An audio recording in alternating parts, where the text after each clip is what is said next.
Neville Goddard, 1964 lectures, Be Master of the Mood. April 10th, 1964. Tonight's subject is Be Master of the Mood. First of all, I want to thank you for your perfectly wonderful letters. Another windfall this week. One gentleman enclosed 8 pages thick, another 6, a lady 2, and so it goes. Perfectly marvelous, really. The gentleman with 8 said he only started coming here when I returned this past November, gave me this perfectly wonderful epistle. Tonight, tonight we will tie them in, not all of them, we can't use all, but tie a few with the deep part of the story, which is taken from the 42nd Psalm and how we read the Bible. First of all, we are told the threefold cord is not quickly broken. The first strand is that which anyone who can read will discover when they read the story. What you can't read, you can listen to the story. And the one who can read it for you can tell you, if he can tell it with understanding so you understand the story. That's one strand. Then there's a second strand, for that is simply a story, but it's secondary to his meaning, and you try to extract the meaning of the story told. Then you must put it to the test because you are the operant power. If you can take what you extract or think you've extracted and test it, and it proves itself in performance, you have the second strand.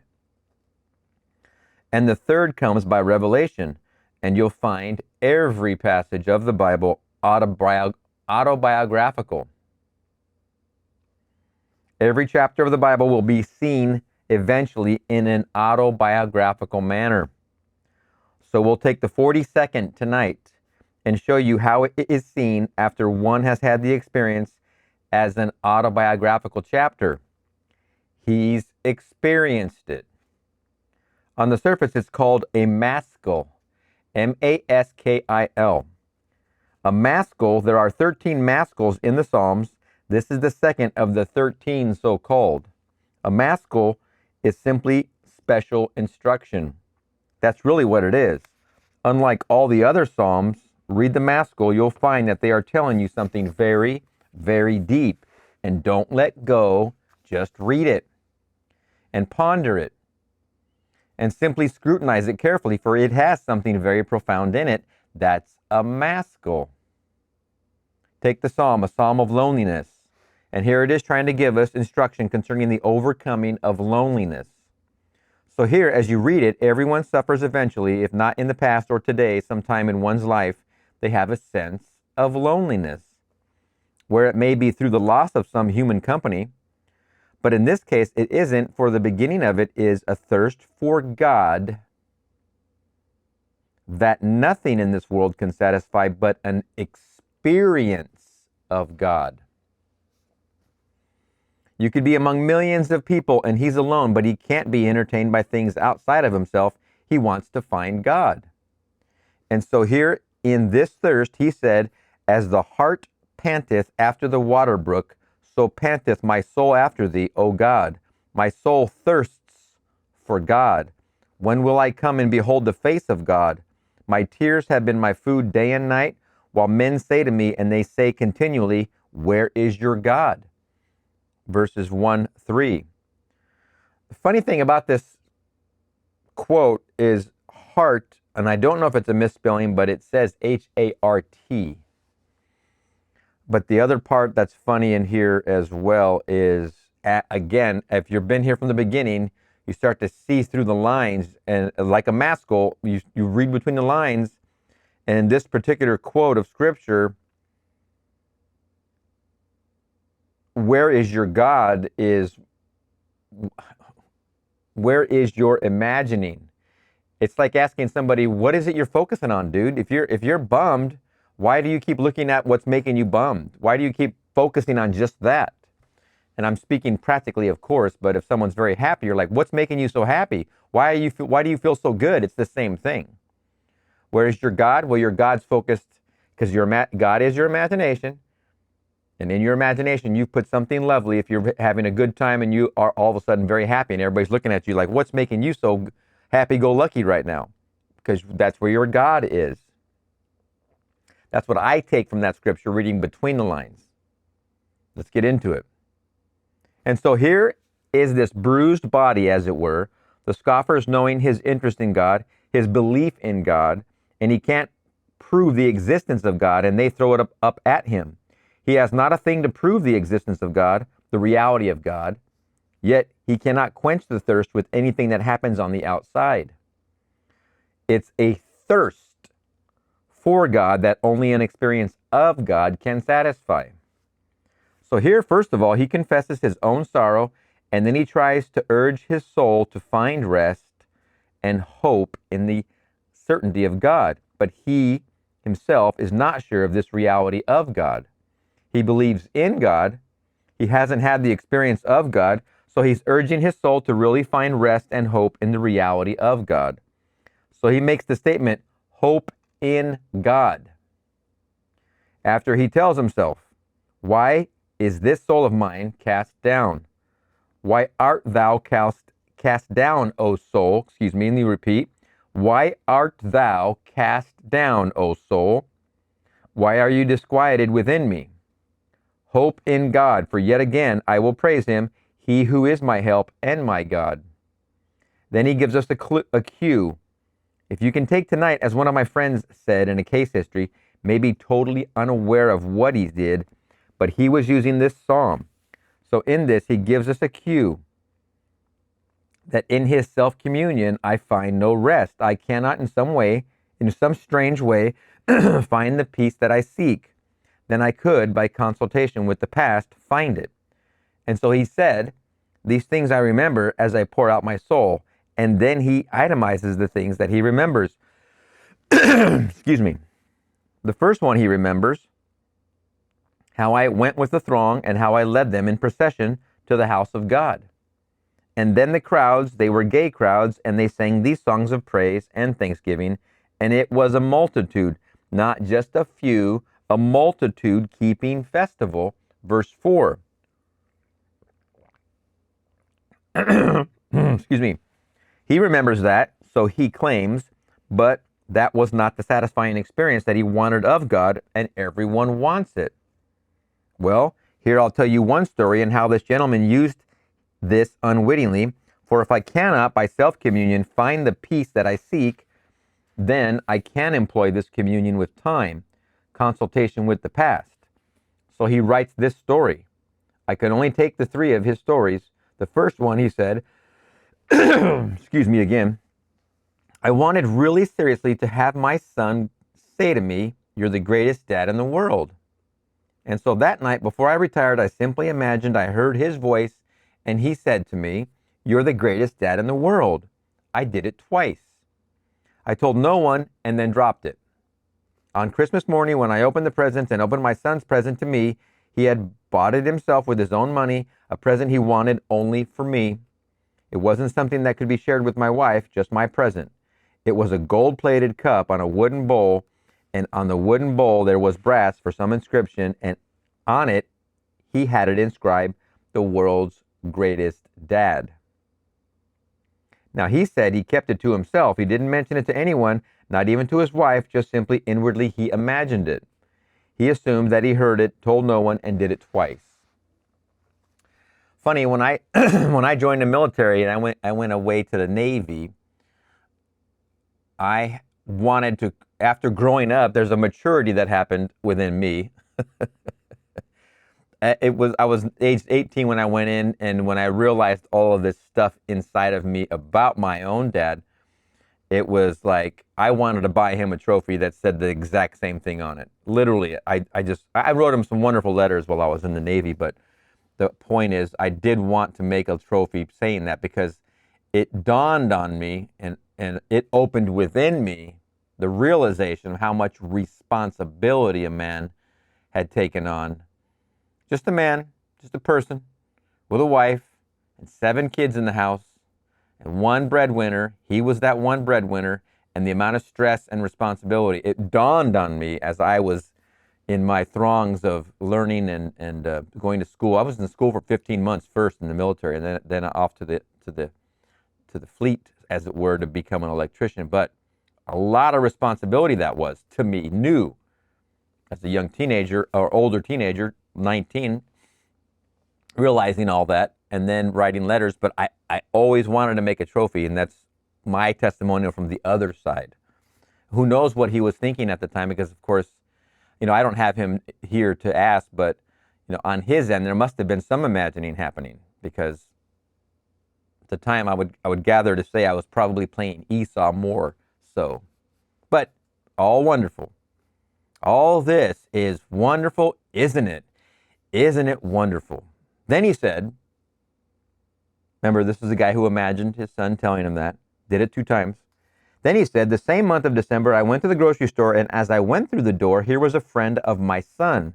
This chap is called Gary. He was selling mistletoe. He didn't look very happy about it, and so I said, Gary, how are sales going? He said they aren't going very well. Well, I got outside by myself, I went into the silence, and I heard my son say to me that Gary sold all the mistletoe, and he made a profit of $14.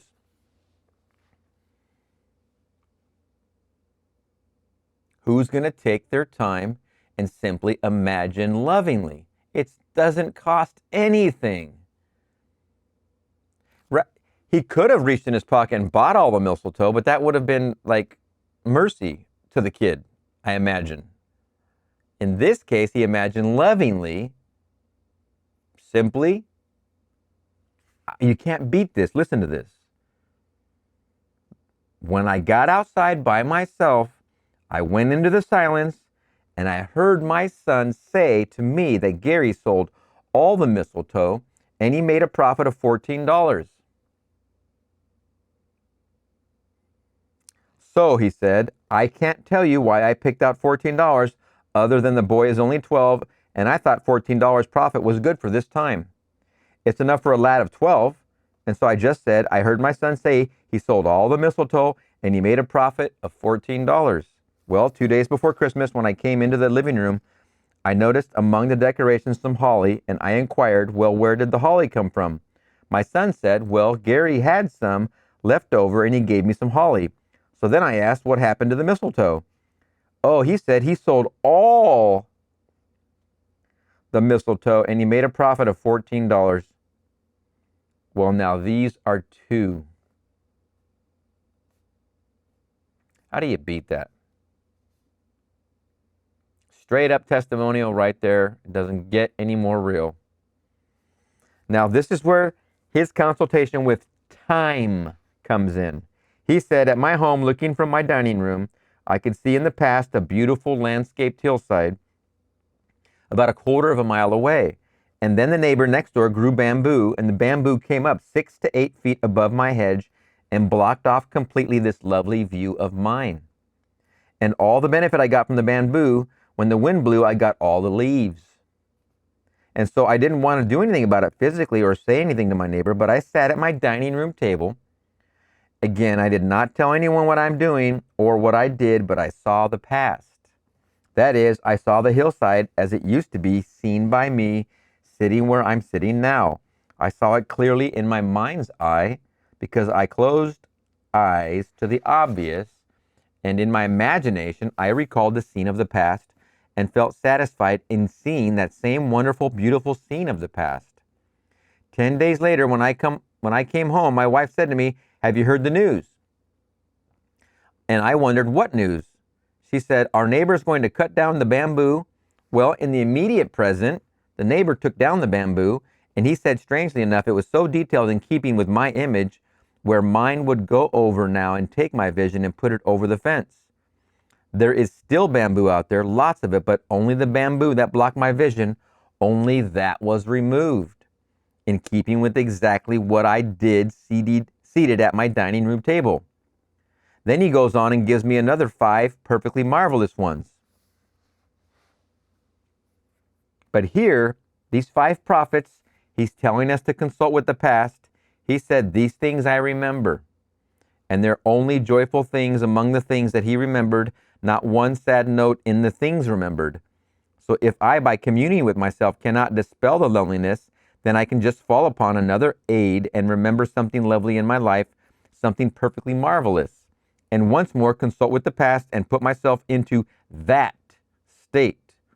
For I'm just moving from one state into another state, and so that's what he did in this third case history. But here's another one, and you watch this because you must get intense about it. A gentleman who is in the audience tonight, he writes this, that he finds, of course, he's an artist, and so maybe he has to fire his imagination with some peculiar twist, as he said, a negative twist. And so this is what I do. I stand in a long line for a deposit in the bank, and very last, I'm annoyed. I'm annoyed that I have to wait in this long line to make a big fat deposit. And so I get a kick out of my own annoyance because I'm annoyed that I have a big fat check in my hand to deposit at the end of this long line. He said, that's the twist in my mind. And so I'll go back 8 years. I was new to TV 8 years ago. And so one day I discovered my house needed painting when at the moment I didn't have the funds for a real job of painting the house. And so this is what I did. I imagined the house painted. I was annoyed with the painters at the window. They could see me taking a shower. That annoyed me that they could look right on me and see me taking a shower, and then I saw and could smell the wet paint. Then I took my hand, all in my imagination, and put it on the paint. I didn't trust the sign and it was wet. So I got more annoyed that I had paint on my hands. Well, he said, you must listen to these fine details because they all make the difference here. Well, he said, the very next morning after I did this, remember, that was all in imagination. I had written a pilot which was under consideration back east. So I called my agent and I asked the agent if he had any news about the pilot. He said, no, but I was just about to call you because he mentioned this person by name. He just called me and asked me if you would take $21,000 cash for your residuals. Well, he said, at the moment, I didn't know I had residuals. I was so new in the business, I didn't realize I had residuals coming from things already shot. But this man appeared, bought out his partner. He's a producer, undoubtedly. He bought out his partner and was trying to buy out everyone connected with this series and hold it all for himself, and was trying to get it for 45 cents on the dollar. So my agent said to me, knowing this man's attitude towards money and how he operates, I'm going to suggest that you take this $21,000 and just run like a thief. Because just take it and take the $21,000. So he said, I did. And to my knowledge, I don't think anyone else in the series ever received anything from their residuals. But he said, I was so new in the business, I didn't realize I had residuals. So the house was painted. No doubt that house painting job probably cost $1,500, maybe $1,200 at that time, maybe even less. Funny, it's just funny that the when we add zeros to numbers and we think, I don't know what we think. So he annoys. If you want to get annoyed, if it will make you annoyed, to put your hand on wet paint when you can't afford the paint. But if you put your hand on wet paint, the paint must be there. This is a very fine point and a very fine detail. You must he's using emotion. He's using feeling. Seth, I got to go to Seth. You got to give him props for this. You create your own reality, right? The 5 words, YCYOR, and the subtext or the continuing text would be by your thoughts, beliefs, and emotions. Now that's the Seth material. That's the teacher Seth speaking through Jane Roberts, dictated to Robert Butts, who was the scribe, who wrote it all down in perfect detail. Thoughts, beliefs, and emotions are the same exact thing that Neville's continuously telling us. You feel it real. What is feeling but emotion? Thought. We're separated from the animals by mind and speech. God gave man mind and speech. It separates us completely. Thoughts, beliefs like a conviction, okay? And emotions. There's the value right there of feeling. What you're thinking, what you believe, and how you feel about it. This is how you create thoughts, beliefs, and emotions. That's the roadway that Seth paved so we can get us to see that. In the Neville language, feeling it real with your mind. That's where imagination is. That's where God is. This is all semantics. This is all just words describing the same exact thing. That's what's so beautiful about all this. There's like octaves of music. You have a higher note and a lower note, but they're the same note. Let's say it's in C, middle C on a piano, and then you go one octave to the left, and I think the left's bass in the piano world. I don't play piano. I play bass guitar, play guitar. You go right, what is it? 8 keys, or whites and blacks 12. I don't know. 8, excuse me, 8. 8 notes, right? A, B, C, D, E, F, G. Then the next beginning is an octave, so that's 8 steps, or 8 half steps. Excuse me, I'm not trying to. The idea here is that you study the Seth material and you have a certain octave of information. You come into Neville, you go into the Ho'oponopono, as I described about myself, you have another octave of the same information. It's always about love. And you go into Neville, now you're reaching a serious octave to me. A very, very wonderful octave. Seems complicated on the surface because he's using Scripture. But he's really breaking down what Scripture is here for. It's an instruction book. But it, to me, at this point, I can say, is the most rich octave I've ever encountered outside of the actual fact of experiencing it. I've been experiencing it, and I've told you in the videos, I've been straight up about that stuff. Visions, dreams, seeing the babe, all of this stuff. My head exploding, out of bodies. All of these things are octaves of the same thing. Whichever octave you happen to be in, it's okay. You're going to be playing the same note again shortly on a different level, especially after you have these visions and these mystical experiences. But if you're here just for the law, that's great too. That's its own octave of value. The value being abundance. Abundance of love, abundance of wealth, abundance of health, abundance of freedom, abundance of thinking for yourself, learning for yourself. Emotions about putting your hand in wet paint and being annoyed, being last in line at the bank with this big fat check. Being annoyed by it is infusing it with emotion. Emotion is feeling it real.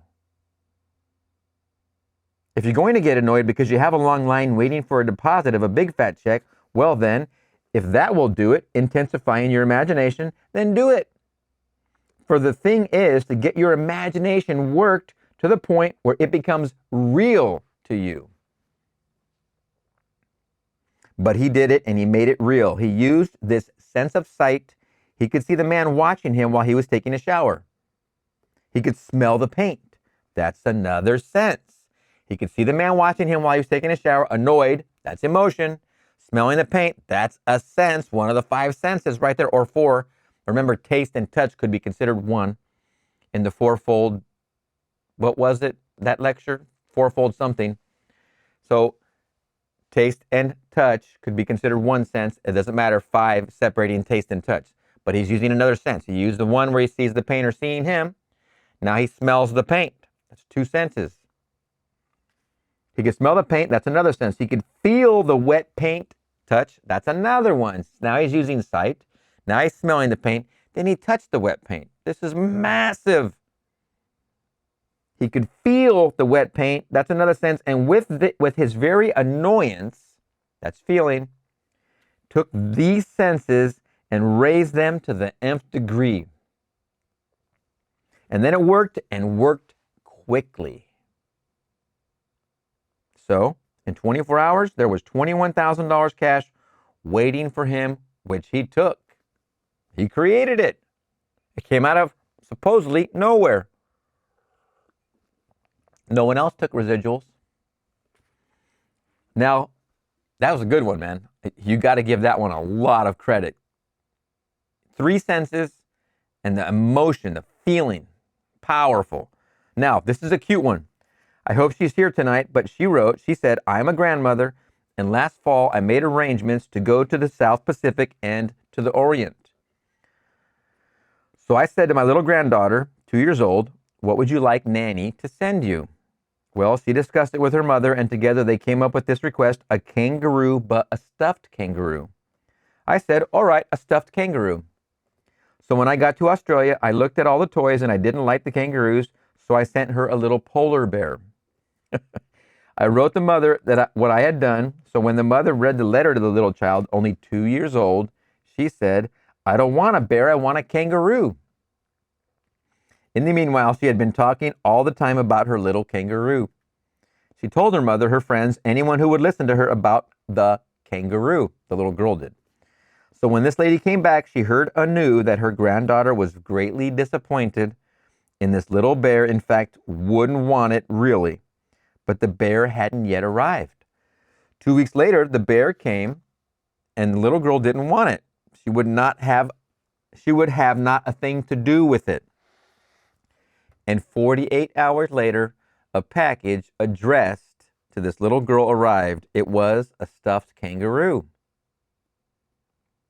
And the little girl said, "I knew that Nanny bought me a kangaroo."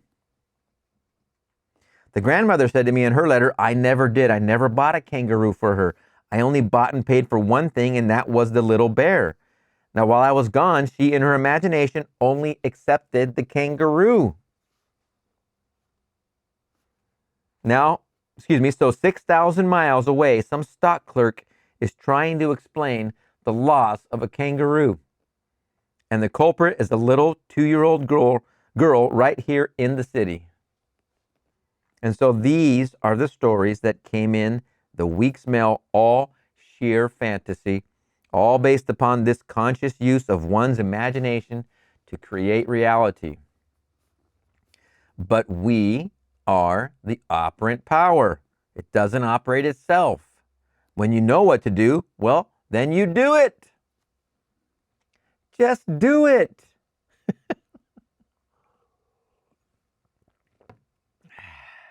Now we go back to the great Psalm. He paints this wonderful story of something that he remembered, this thing he remembered. These things I remember. And then he said, "As I pour out my soul," and he starts with joining with this enormous crowd, and he led them. I led them to the house of God. He led a procession to the house of God, and they were all joyful, singing praises of gladness and thanksgiving to God. And then he saw this enormous multitude, a huge multitude, in a festive light, keeping festival.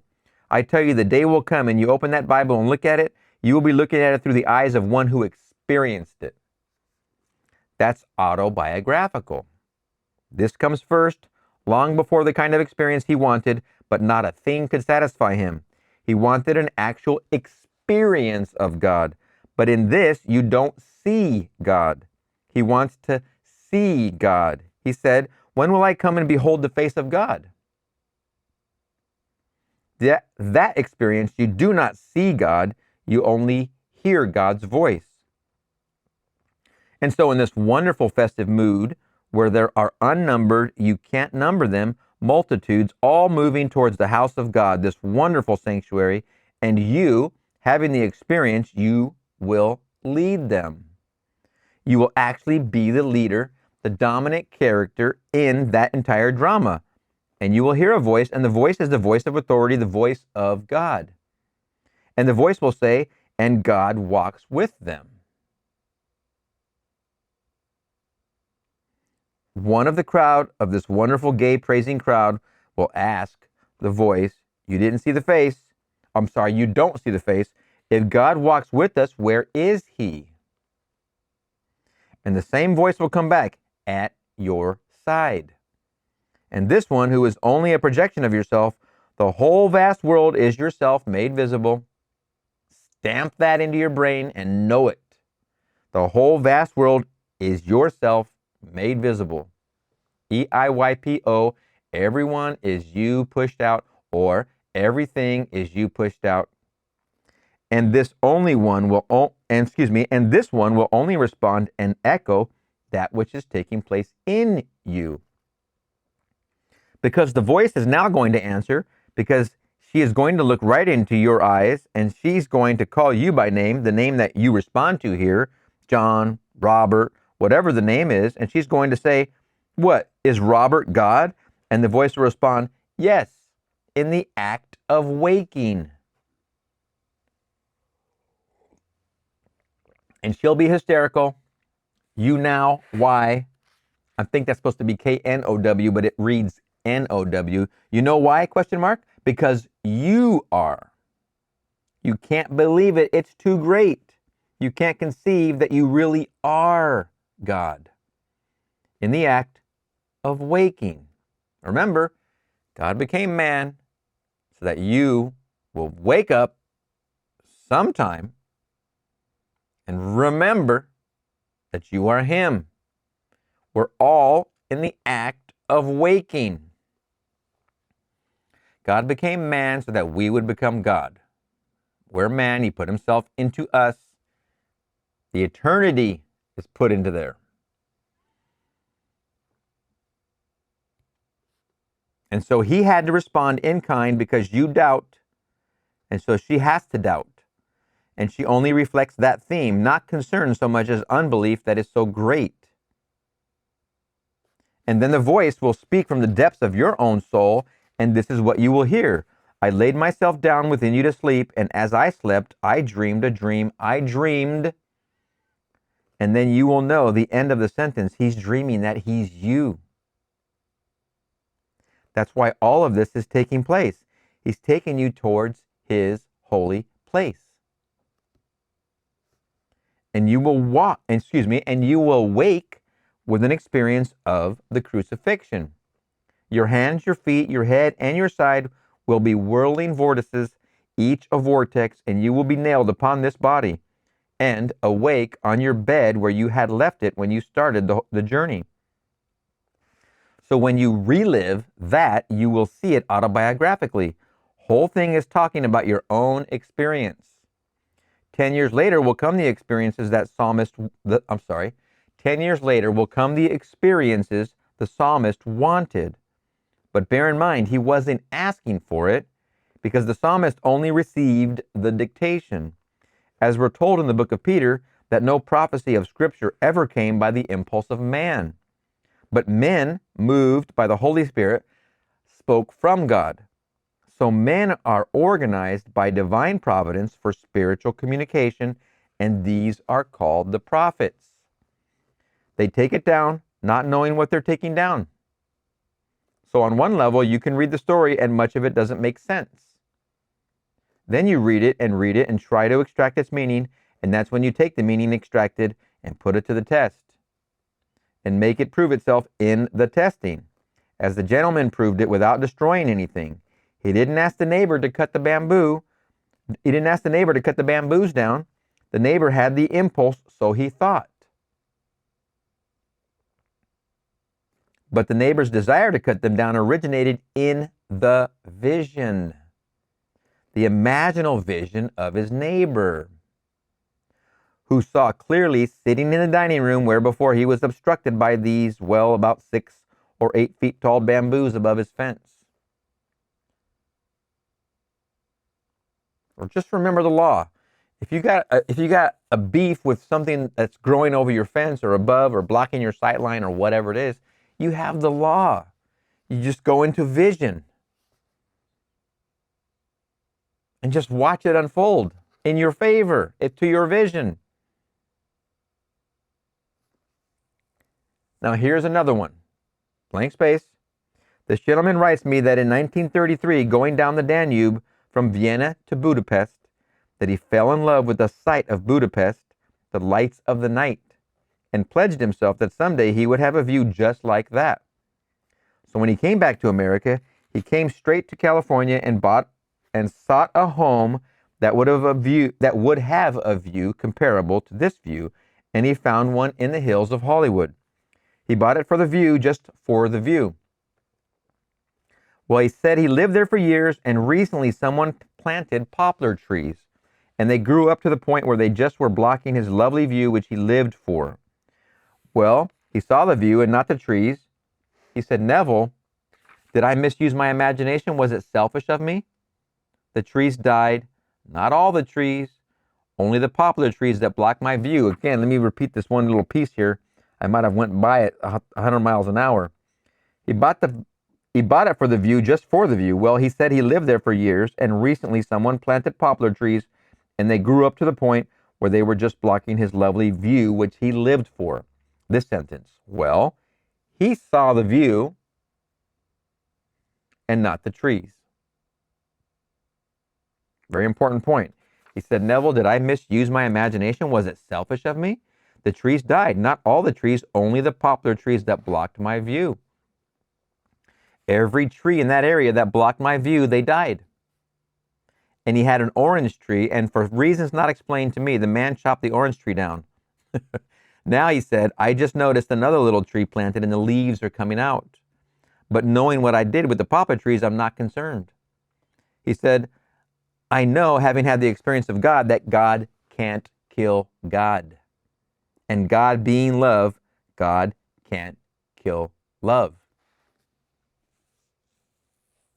There's the sentence. If you're ever concerned about what you're imagining, if you ever have something you want, so what? It's all God.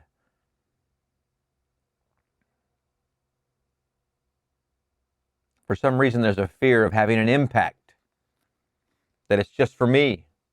That's what you're here for, the hatching out of me. Everyone is you pushed out. Everything is you pushed out. You're here to learn the hatching out.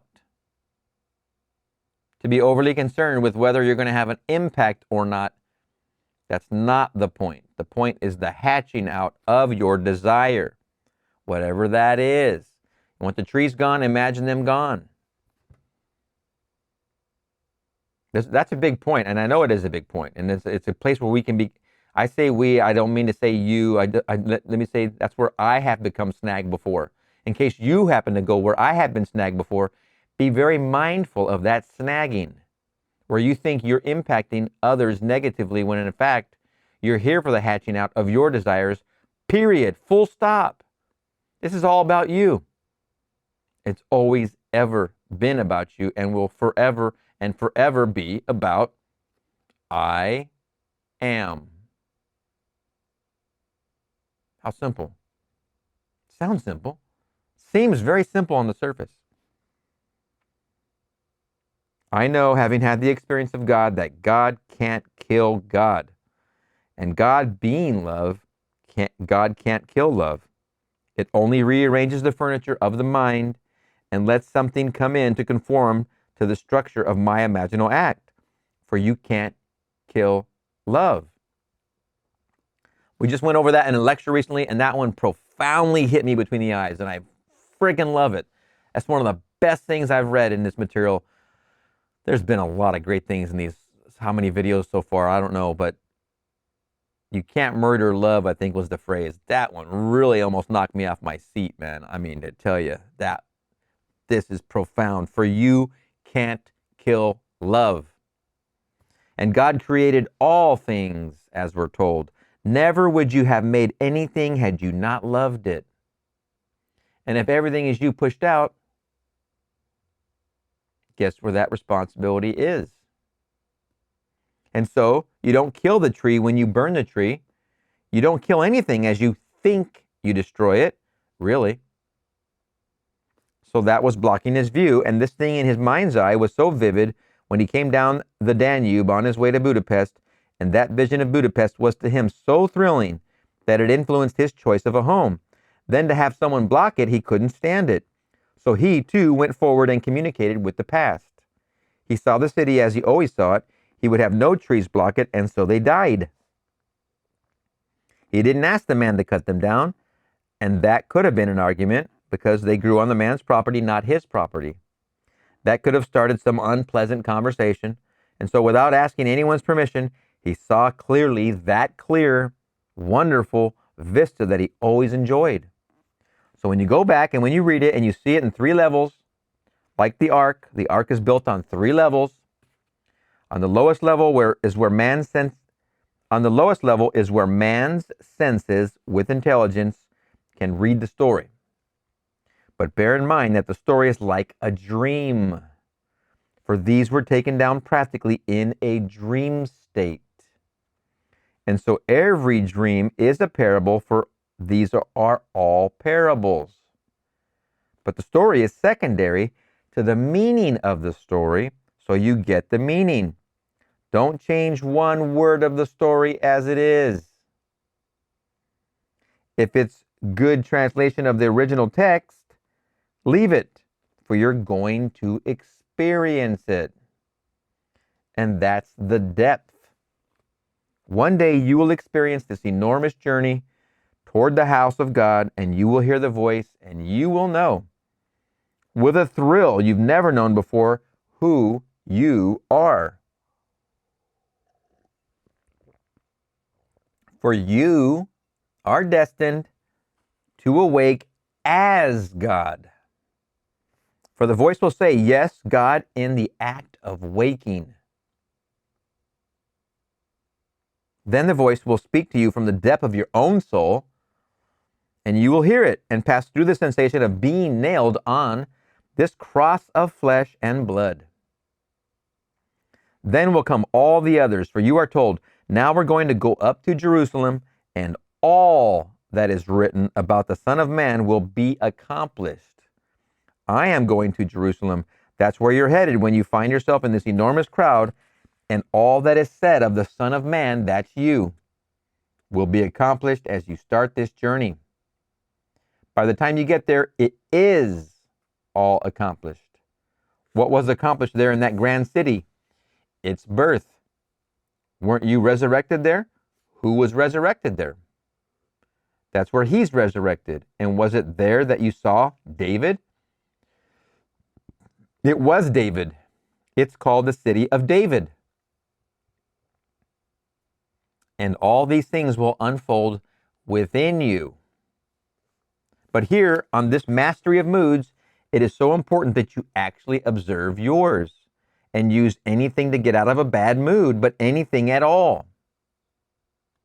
If you want to use an irritation like you're on a long line, like you're in a long line waiting to put in a huge big check, use it as an irritant if that is going to get you out of the mood of want into the mood of affluence. Because if you can deposit a huge big check and annoyance goes with it, just be annoyed. Not a thing wrong with that. And so you want to have it painted and you can afford it. Excuse me. My Simon Peter, man, I tell you. I literally saw the word C-A-N right there, and I did not see an apostrophe or a T, literally with my eyes just now. Now as I look back, it says C-A-N apostrophe T.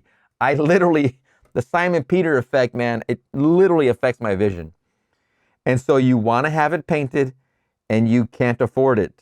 And then you put your hands on wet paint and you get annoyed, and then put your hand mentally on wet paint and get annoyed. Back to Simon Peter. If you believe in wealth, I am wealthy, then what you read, you won't even read where it says you aren't wealthy. It's as if you can't even let it in. You are, I am healthy. And someone begins to talk about what makes man unhealthy, whatever. I don't know. Stuff in the water, stuff not in the water, stuff in food, stuff not in food. I don't even want to give voice to this stuff. And you know what I'm talking about. I am healthy trumps it all. So when someone starts to talk on that level of things, in things, or out of things, Simon Peter goes to work and just blocks it. Or I revise what they're saying live time, so that has an effect in their mind. Or I just do a 90 degree and start walking that way. Simon Peter is in effect to the point where I'm not even reading a word properly. I love the joke. As my grandpappy said, believe nothing you hear and half of what you see. And I think that's a way over amount as well. I heard a wonderful statement yesterday by a guy. I'm going to just paraphrase. The first thing is, I think it was along the lines of either impressing or belief, or I think it was belief about what you see. I think it's there's the idea of text being the first level. Then you believe a picture, like a picture's worth 1,000 words, right? So I think it's the believability of an impact. Text is one level, the lowest level. I think it was where it started. I'm paraphrasing. And the next level was a picture.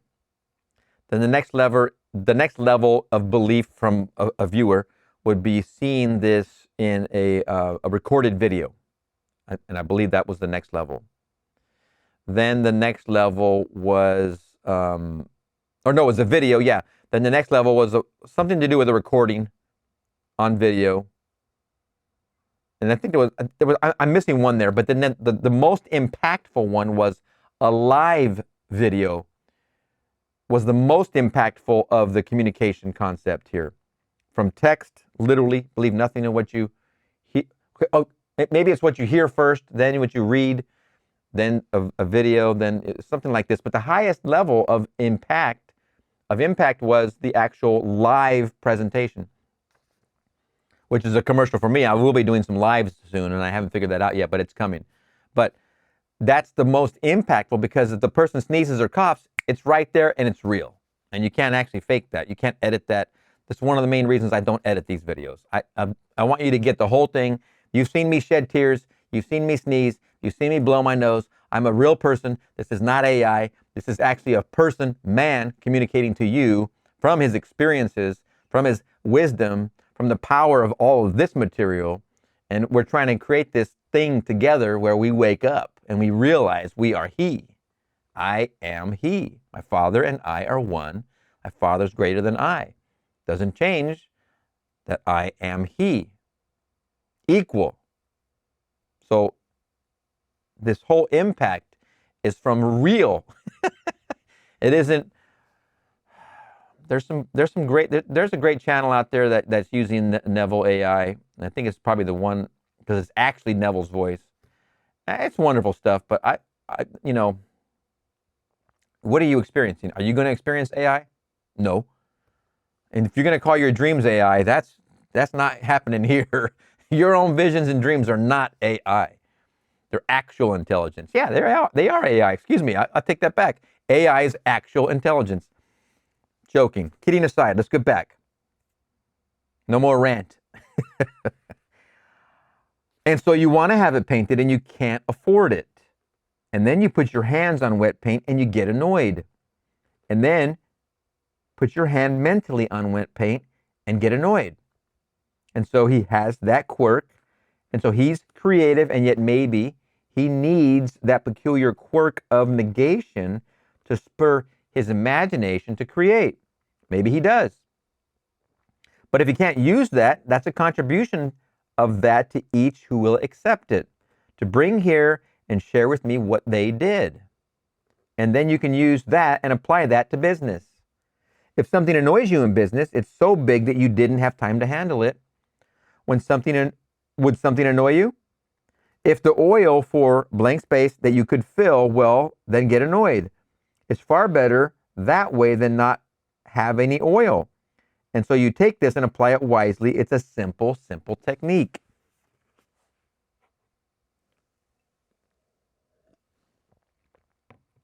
But I tell you the story of the lady who sits for 1 week and bathes herself emotionally with the feeling that she had security. But I have security. And she feels the way she would feel after she has confirmation of what the feeling is implying. Then one day after her 6 days of vigilance, she gets confirmation that she receives now $540 from this fixed annuity and then her Social Security, for she's entitled to it. So together she has over $600 a month for the rest of her earthly days.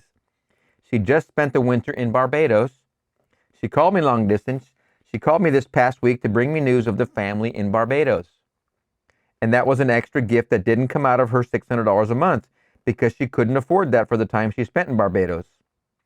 But he who gave her this money that pays $540 a month said to her, I'm going to give you for a Christmas present your 2 months in Barbados, and that would mean I'm going to pay all expenses, including your hotel and transportation.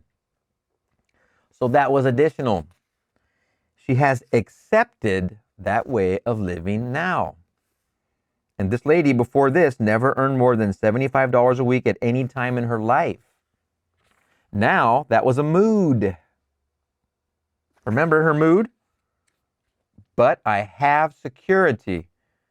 She sat for 1 week and she bathed herself emotionally with the feeling that she had security.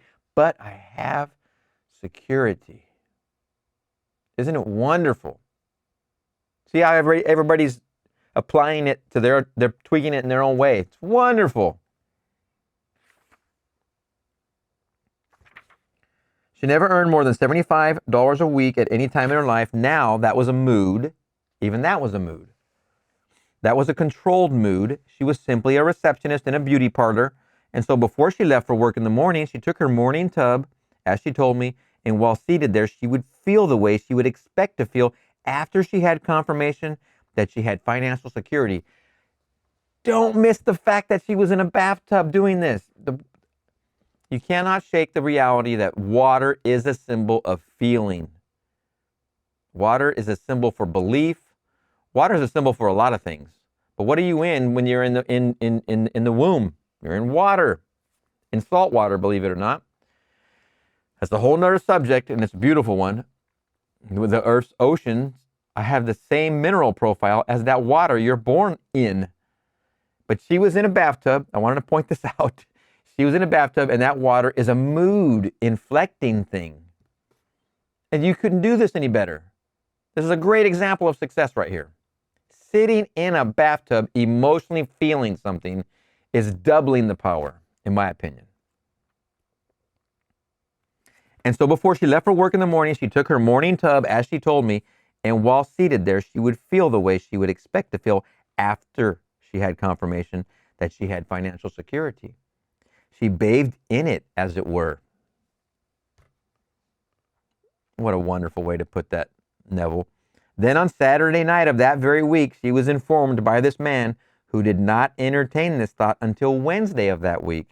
She started on Monday morning, and this man said to her all through the years that he knew her, "I will never give you a nickel, so don't look forward to any money from me."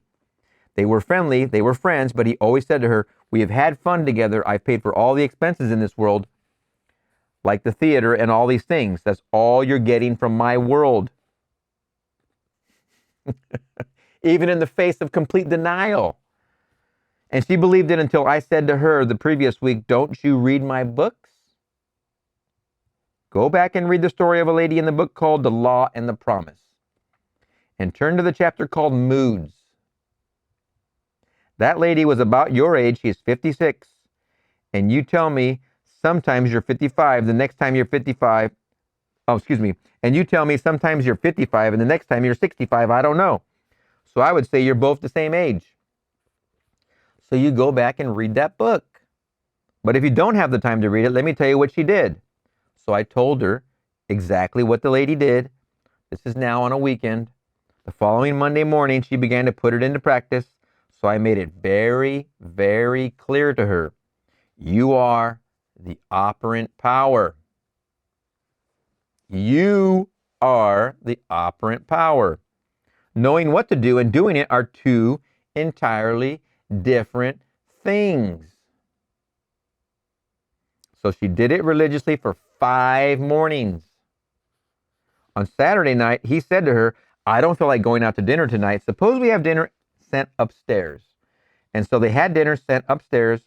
And then he told her, "I took one look at you Wednesday night and I said to myself," calling himself by name, "it's later than you think." So the very next day, he went down to his factory in Pennsylvania, called in his legal department, and said to them, "I don't want any ifs, ands, or buts.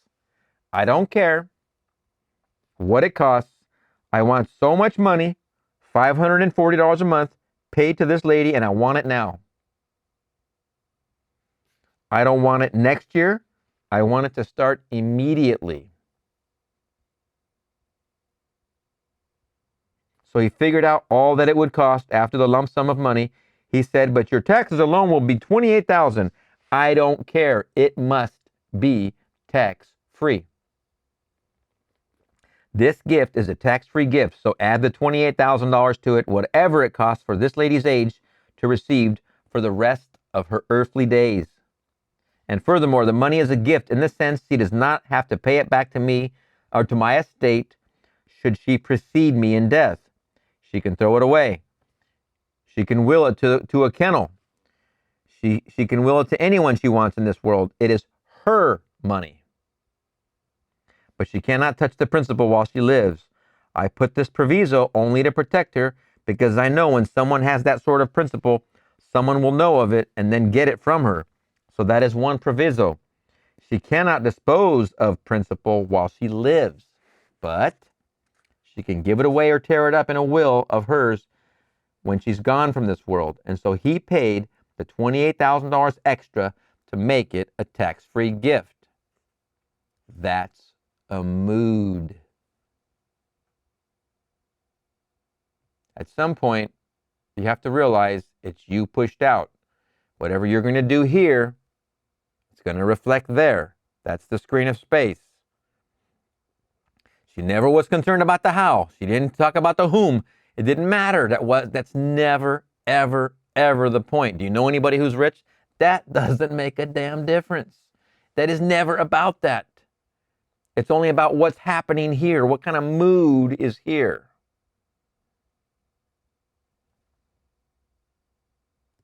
And then it's reflected there. Wonderful testimonial. You don't get any better than that. I mean, there's so much rich ideas in this one testimonial alone. The bathtub to me is a huge one. Just the water. Shower's the same thing. That's a mood. If you haven't read that chapter, it's the chapter called Moods in the Law and the Promise. It's also on this channel. You can look it up. Type in Law and Promise, Moods. It'll be a video separate because I read all the chapters separate. You catch a mood, and what would the feeling be like were it true?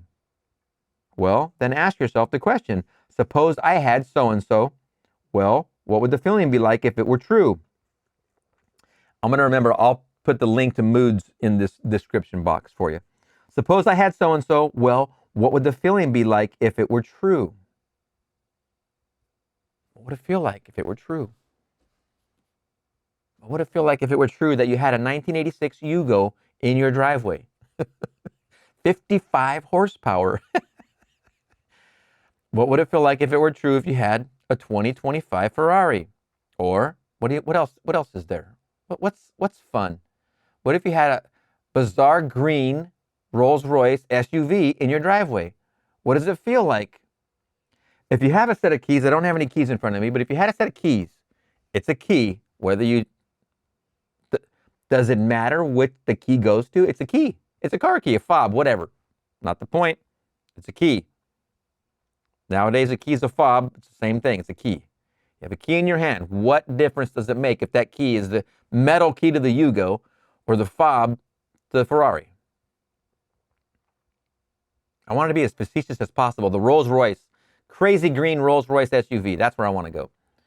I saw one when I was biking on PCH, and it was a wild green. It was like, wow, that is a cool car. So what is the difference? If your consciousness is holding something in your hands, your consciousness is in here first. Then outside of you, everything's you pushed out. You have this key. One key you could choose is the 1986 Yugo, the mighty horsepower of 55 horses under the hood. Or, in this other imagining, you have the key fob in your hand, and it's the Rolls-Royce. It's one key. There's a key here. There's a key here. Which key? Now walk to your driveway. What do you want to see? Do you see the Yugo? the tan Yugo, 1986. A wonderful car. I just saw one on the internet a couple months ago. Oh, let's rewind. Come back over here. Now go back into your driveway. Now you see the green Rolls-Royce SUV. You open the door. You sit in there. Now you're in the leather. You get the key fob. You don't even have to take the key out of your pocket. You can press a button. I don't know how it starts, but I imagine you press a button. They're all like that now. That thing winds up. Boy, it feels higher than my old Yugo. Now you're higher up in your car. This is all in here. I am now in that green SUV Rolls-Royce. It feels pretty good. I got cameras in every direction. I can press a button and see behind and the side and front, all of that stuff. Well, let me back out of the driveway. Boom, put it in reverse. All my screens are showing me what I need to see back there, so I don't need to worry about cramping my neck looking back. How old-fashioned is that? Now I can back out. Now I can just putt down the street. Now I'm at the corner. Make a left. Make a right. Make a left. Let me get on the freeway.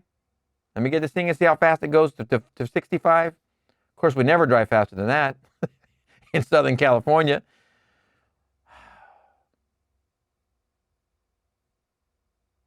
Oh, man. A bird just pooped on my windshield.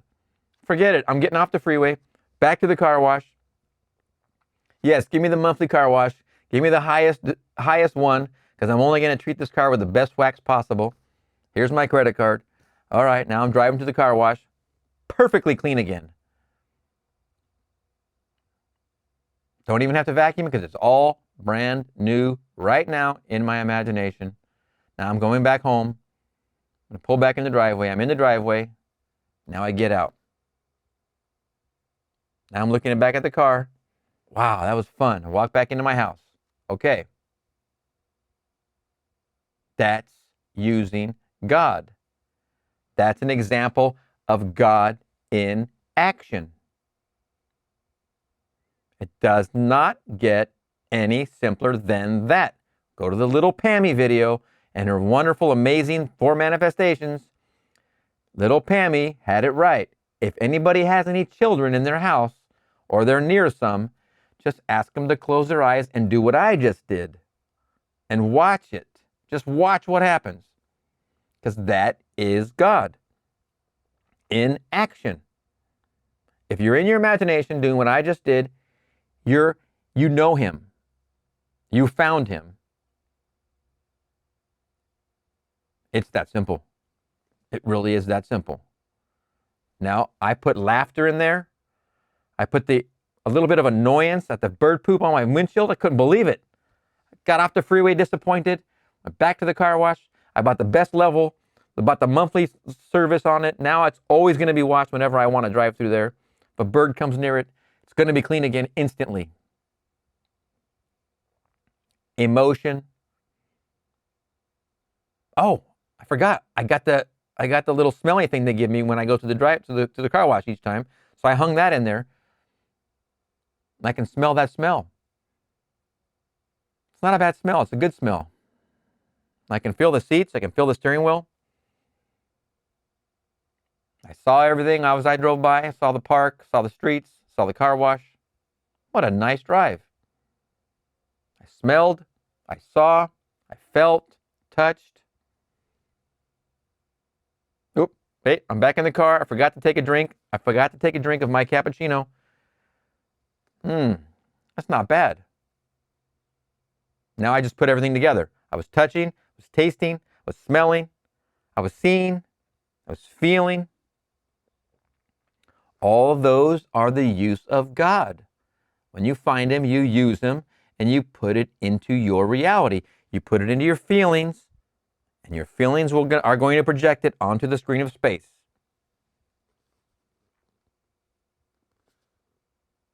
Suppose I had so-and-so, well, what would the feeling be like if it were true? We just walked through it. Then you catch the feeling and you put on that feeling as you would a suit of clothes.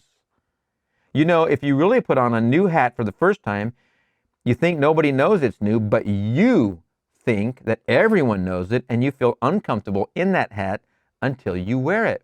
Well, the feeling of affluence, when you don't know what it is so new a feeling that you feel just as uncomfortable in that feeling as you do with a new suit on. You walk down the street and a man buys a new suit for the first time. He has to walk around in it for a little while, and he actually has the mood that everyone knows it's new. He feels uncomfortable in that new suit until he breaks it in like a pair of new shoes. Nobody really knows or cares if you have a new suit, but you care. And you know, and you wear it until it seems natural. Well, you wear a mood until it seems natural. That ride you just took with me in that wonderfully green Rolls-Royce SUV, it feels natural.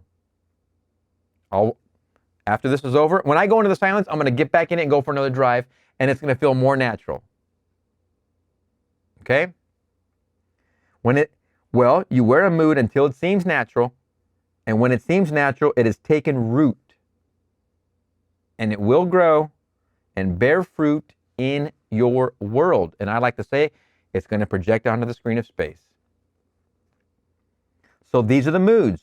You can make a mood very natural in a little while, but you must wear it. And so you just dwell upon it and see how you read the Bible, and each chapter is telling you that below the surface is a message for you to increase your joy in this world. How do you beat that? Don't change it. Leave it just as it is. And one day you're going to experience that message in the depth of your soul. For who, on looking at the 42nd Psalm, would think for one moment that it's self-communion? That's done it. So he communes with himself in this psalm. And it didn't work. He communed with himself, but he didn't feel the relief that he sought. And then he took up time, past time, and then he said, these are the things I remember. And then there was a joyful remembrance. Everything about it was happy and joyful. He tuned in on it and said, I will seek and praise the Lord, even though at the moment the soul cannot, and the soul is cast down. Why are you cast down, O my soul? And why are you disquieted with me? Then he asks to have hope, hope in God. And then try to repose and try to find some rest in this hope. Because first of all, he asks you to hope in God long before you hear him or see him or experience him. And then try to find rest in that hope and that sympathy of God, and someday you will. So I never despair when someone tells me he's an atheist. Makes no difference. Very true. One day he will have the experience of God. And it doesn't make any difference now what's said after the experience of God. Khrushchev one day will experience God. Stalin will one day experience God. And in the end, all of their hands dripping in blood will be washed clean. No matter what he's done, it will all be washed clean. But today, he brags about the fact that there is no God. He says there is no God, therefore, it makes it so. But I tell you, I know from experience, not only there's God, but God is love, infinite love. So you can always approach him. And the day will come, there's no one to approach because he has completed his gift, and his gift is to give you himself. Not some little piece or part of him. He's going to completely give you himself. That you can't then commune with him. You are he. It's self-communion from then on. That whole thing we just did about driving in the car, that's self-communion. And from then on, when you have this down, it's only about self-communion moving forward. And then you just smile at this. You just smile like a loon. You look like some crazy, crazy person smiling all the time. And yet it doesn't rob you of the joy of knowing that infinite presence that once embraced you and made you one with himself. And you knew by that experience the joy of wearing the divine form of light. For love truly is the human form divine, and you once had the joy of wearing it.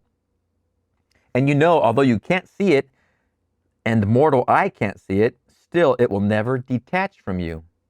You are incorporated into that human form divine. An eye can't see it, but you feel it. And you've never been, I would say, at any time unaware of the fact that you wear it. From the very moment you are incorporated into it, you are fully conscious of the fact that you wear this form. And things, seemingly, well, they may be more sensitive than man, but many a bird has sensed it, many an animal has sensed it, and made you fully conscious of the fact that they are aware of it. and you can't breathe it because it doesn't make sense to any normal person.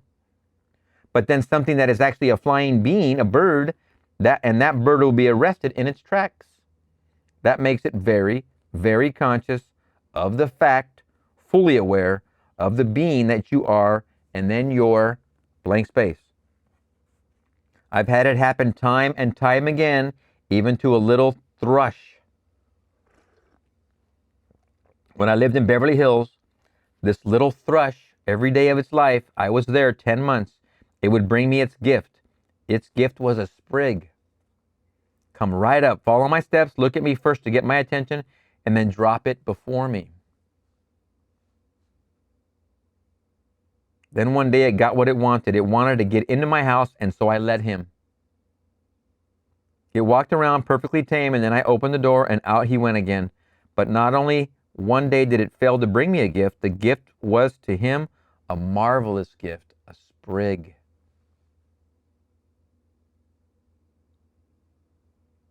I didn't feel the bird, I didn't encourage it, I didn't feed it, but I was fully aware of its knowledge and what it knew.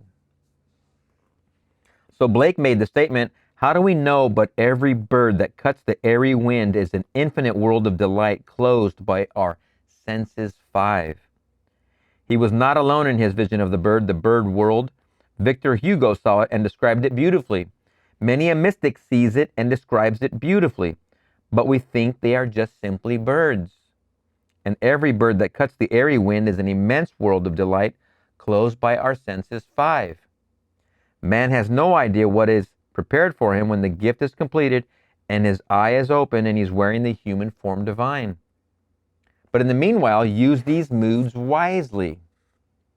Take any person and put yourself in a good mood relative to them. Help them.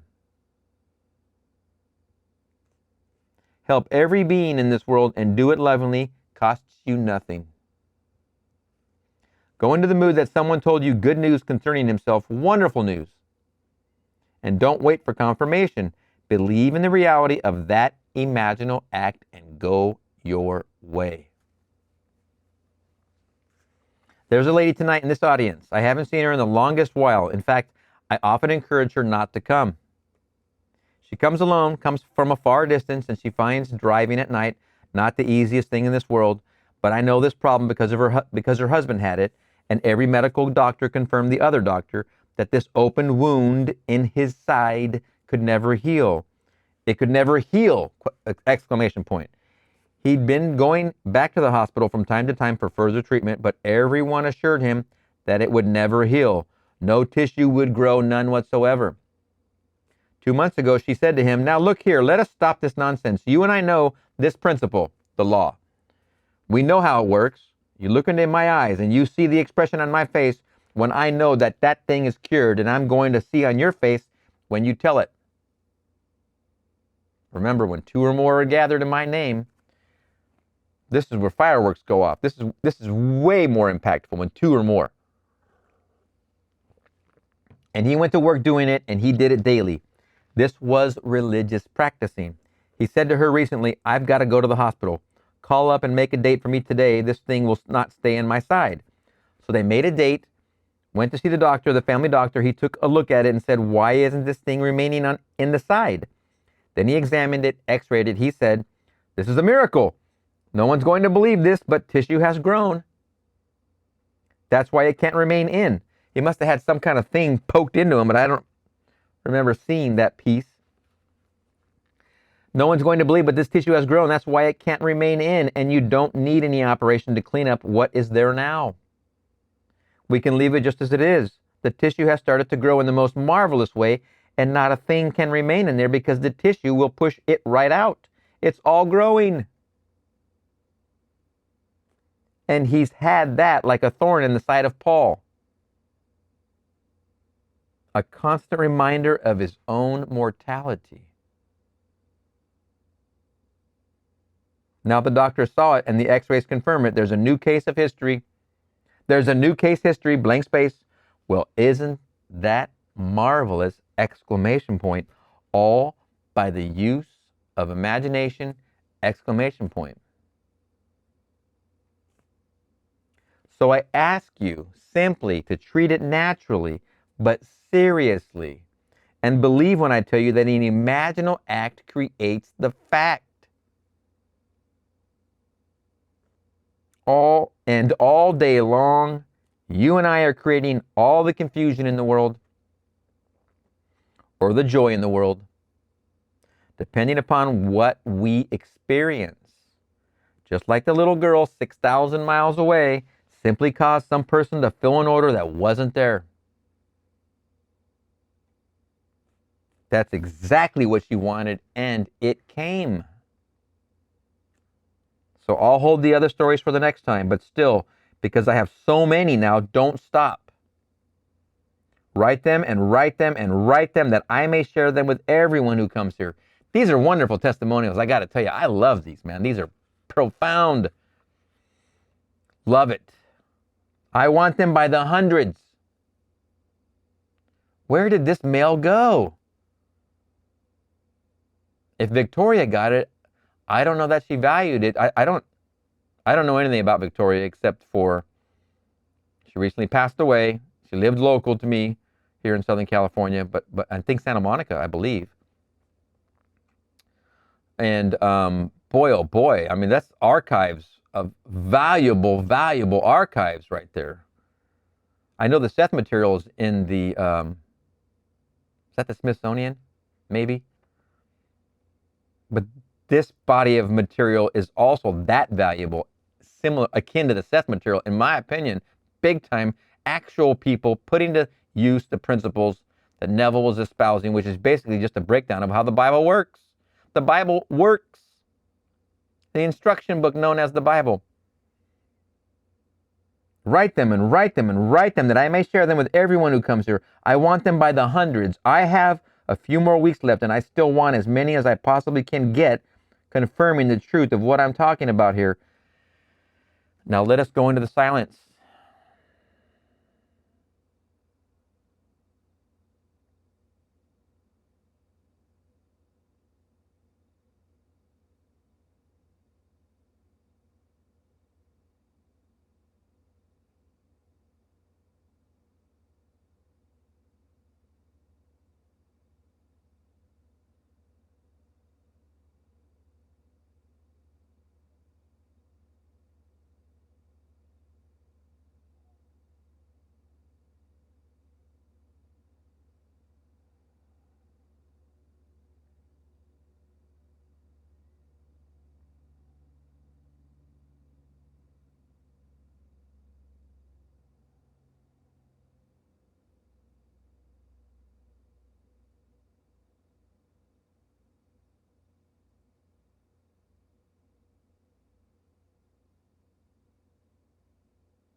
Good. Man, oh man. I just took another drive with my wife. The first time she wasn't in the car, this time she was.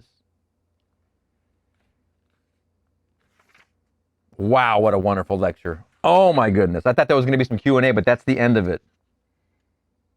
I want them by the hundreds, and I hope he got hundreds more. I would love to see that material published, and I would think Natalie would have published it. She's done a wonderful job on these books. Be Master of the Mood, April 10th, 1964, and I hope, as an example, we definitely brought that to the surface and put that out, how to bring that mood to bear. Simply by closing your eyes, taking a bath, being annoyed, all kinds of great examples. What a great lecture. We'll see you in the next one.